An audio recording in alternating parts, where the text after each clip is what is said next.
Mas agora nós vamos falar de um assunto que eu, pelo menos, sempre que surge um caso, eu tenho criticado, é um assunto recorrente, que são os planos de saúde. E nessa pandemia, o que surgiu de crítica, de denúncia, de judicialização de casos, foi assim absurdamente, aumentou absurdamente. Por exemplo, os portadores do espectro autista têm direito a tratamento multidisciplinar que deve ser custeado por planos de saúde. Contudo, alguns barram o acesso aos serviços. E para explicar como cobrar o que diz a lei sobre a obrigatoriedade e o que fazer para garantir a assistência, nós estamos recebendo o advogado Rogério Almeida. Doutor, muito obrigado pela sua presença. A gente conversava aqui antes de voltar o jornal e rapidamente a gente tratou de vários casos aqui sobre problemas relacionados aos planos de saúde. Eu sei que nosso telespectador tem várias dúvidas, mas vamos começar por essa, que também interessa boa parte da população. A lei diz que o tratamento tem que ser multidisciplinar, mas aí a mãe ou o pai se dirige ao hospital ou à clínica e lá é surpreendido, né, quando o médico diz, olha, esse serviço não pode, esse não pode, esse não pode. E aí, doutor, o que fazer? Bem, boa tarde, telespectadores, boa tarde, Douglas. O assunto ele é bastante polêmico e tem que ser resolvido rapidamente. Por quê? Porque o autista, a criança que é diagnosticada com transtorno do espectro autista, ela tem um tempo, um time para que seu tratamento seja efetivado. E justamente como você colocou, o tratamento deve ser multidisciplinar. Agora, o que ocorre? Ocorre aqui, a psicologia, a medicina, ela tem avançado na oferta de novos tratamentos, de novas abordagens psicoterapêuticas. E quando o usuário do plano de saúde vai à clínica de saúde, a clínica não oferece aquele serviço. E aí os pais já perceberam que determinados tratamentos que são feitos são obsoletos e não conseguem entregar o serviço de eficiência e não vê evolução na cognição e no desenvolvimento do filho que é autista. O problema está aí. Os tratamentos são bastante atuais, são eficientes. A ciência tem avançado muito, né? A ciência tem avançado muito. Para se ter uma ideia, existe uma terapia nova chamada ABA, que ela aborda o aprendizado e o comportamento da criança, principalmente autista.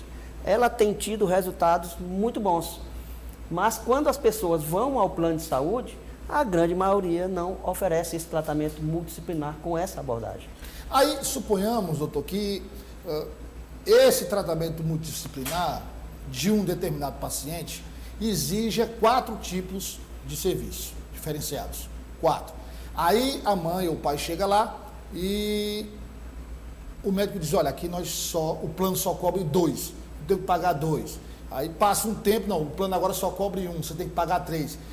Engraçado, você vai questionar isso e a resposta do advogado do plano de saúde, ou dos advogados, sempre bons advogados, contratam sempre bancas muito caras.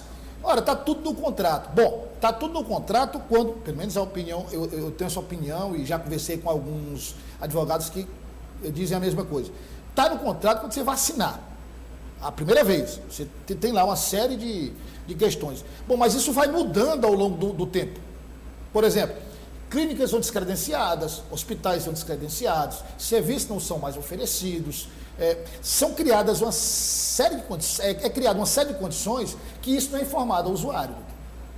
Esse é o problema. Quer dizer, você tem um contrato original, quando você se você for pegar o contrato depois, ele está totalmente diferente do que você assinou. Sim, é claro, porque o tempo evolui, a sociedade evolui, o atendimento também evolui. E o usuário, ele tem o direito, pelo Código de Defesa do Consumidor, a receber as informações corretas. Eu não recebo, eu particularmente não recebo. Não, então tem que se virar nos 30, como se diz vulgarmente. Agora, um detalhe importante que ocorre é que o plano de saúde, ele argumenta que o rol de serviço prestado, de atendimento, ele é taxativo. Só que muitos estados já estão discutindo isso judicialmente e várias demandas foram tantas que o STJ está discutindo essa questão, se é taxativo, se não é. Repercussão geral. Como esse problema foi estabelecido, a Agência Nacional de Prestador de Seguros Privados, ela passou a atender várias demandas judiciais, dizendo o seguinte, que a quantidade de atendimento tem que ser limitada. Não pode limitar tantos atendimentos por mês, tem que se abrir esse atendimento especificamente ao autista, para que não haja esse problema. Mas os planos de saúde dizem que o rol é taxativo. Mas quando se olha para a Constituição Federal, o direito à saúde, a dignidade do ser humano, em que a criança e a pessoa portadora de deficiência, ela tem direito a um tratamento digno e saúde integral, essa ideia do rol taxativo, ela é meramente, eu diria assim, protelatória. Doutor, não há como se ingressar judicialmente com uma ação, e aí eu uso o termo repercussão geral, só para esclarecer o nosso telespectador, quando um tribunal como o STJ ou como o STF julgam uma ação com repercussão geral, isso quer dizer que aquela decisão é válida para o país inteiro. Não há que se votar diferenciado no Acre, no Amazonas, não. Então se decidiu, por exemplo, que A é A, o A é A em qualquer estado do Brasil. Então não há como se fazer, digamos, um apanhado desses problemas e se ingressar com uma ação para tentar normatizar isso e evitar esse excesso, porque aí a quantidade de processo é muito grande. Se a gente for aqui na vara específica do Ministério Público, você tem lá um calhamaço de processos com as mais variadas demandas. As demandas estão se tornando repetitivas em relação... E repetitivas, inclusive. Isso, em relação aos autistas. O que ocorre? O STJ, como eu já disse antes, ele está com 2 turmas discutindo o assunto sobre se o rol é taxativo ou não. Mas não é específico sobre o tema dos autistas. Nós, na OAB, que trabalhamos na Comissão de Defesa do Direito da Criança e do Adolescente, nós estamos conversando com outras OABs estaduais para que a OAB Nacional ela faça um expediente junto ao Poder Judiciário, junto ao CNJ e junto ao Governo Federal para que essa situação seja resolvida. Por quê? Além de ser um direito nato do autista, ele não pode esperar muito tempo. Tem a questão do tempo ainda, né? O tempo. Então, quando o autista ele é identificado na sua infância, o autismo, rapidamente o tratamento multidisciplinar tem que ser iniciado para que ele possa se desenvolver cognitivamente, a sua memória, em relação a situações problemáticas, ele saber como resolver e ele poder ser um adulto que tenha autonomia para poder cuidar da sua vida. Doutor, passando agora para o senhor que faz parte da comissão dos direitos da criança, mas saúde, o senhor também é da área, o senhor falou de repetição de ações judiciais. Então, por exemplo, um determinado tipo de tratamento, esse tratamento é negado pelo plano. Aí a família vai lá, entra na justiça, seja estadual, seja federal, a justiça dá ganho de causa e o plano de saúde é obrigado a ofertar aquele tratamento.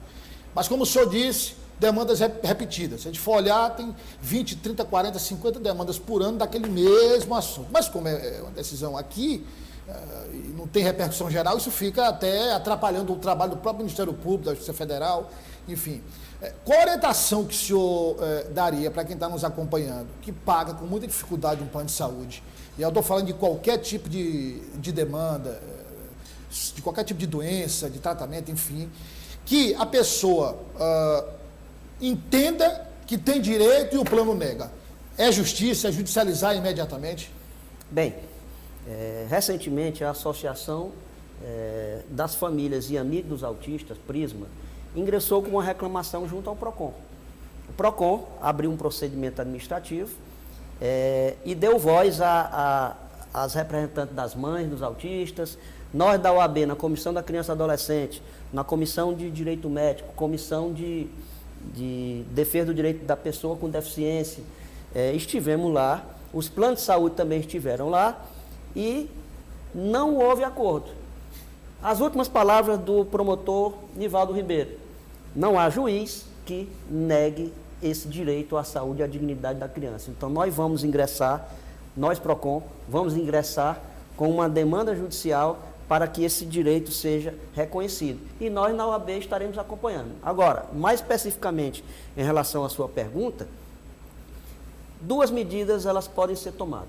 Primeiro, requerer ao plano de saúde o atendimento. Caso o plano de saúde negue, guarde esse documento e se a pessoa tiver condição, eu sei que a condição financeira é muito cara, é muito difícil para as pessoas, ela faz o tratamento particular, que não é barato. Eu reconheço isso. Guarda as notas fiscais e depois ingressa. Eu creio que daqui para lá o judiciário já tem dado sentenças favoráveis. Até porque essas ações, elas têm um pedido liminar, para que logo no primeiro olhar do juiz, já tem ele já possa decidir. Enquanto eu analiso o mérito aqui da situação, eu vou determinar que o plano de saúde faça esse atendimento emergencial. E aí aquelas pessoas, como o senhor diz, que não têm, infelizmente, a condição de fazer aquele tratamento particular, tem que ingressar na justiça e, infelizmente, esperar o resultado, né, doutor? Ir ao PROCON, ir à Defensoria Pública e, principalmente, se organizar. A organização, ela faz com que as pessoas tenham força e tenham mais voz. Se organizem como mães, como associações, nas redes sociais, façam campanhas, que chegue até o Poder Judiciário, chegue até os governos estaduais e governos federais. Mobilização. Mobilização, isso é o que é importante. A mobilização, ela faz toda a diferença e a mudança. E o Judiciário, de um modo geral, não são todos os casos, claro, porque cada caso é um caso, mas de um modo geral, o Judiciário tem sido favorável aos pacientes. Sim, é claro, claro. O juiz, ele quando olha a necessidade do direito à saúde e vê que o paciente, ele não tem tempo a perder, naturalmente ele dá. Na maioria dos casos, sim. Doutor, muito obrigado pela participação. Eu queria combinar com o senhor para o senhor nos informar sobre o andamento dessa mobilização que a OAB do Piauí está fazendo com as outras OABs, para ingressar com essa ação e a gente ir atualizando, porque os pais de crianças autistas que estão nos acompanhando, de fato, enfrentam esses problemas e vamos, inclusive, depois, até no momento adequado, promover aqui um debate, não só com a sua participação, mas com outros advogados integrantes das comissões da OAB que atuam nessa área da saúde, porque é muito importante que cada vez mais as pessoas tenham consciência dos seus direitos. Claro, muito obrigado e certamente nós informaremos ao Bom Dia News, ao grupo O Dia, sobre o desenrolar dessa situação grave. Muito obrigado.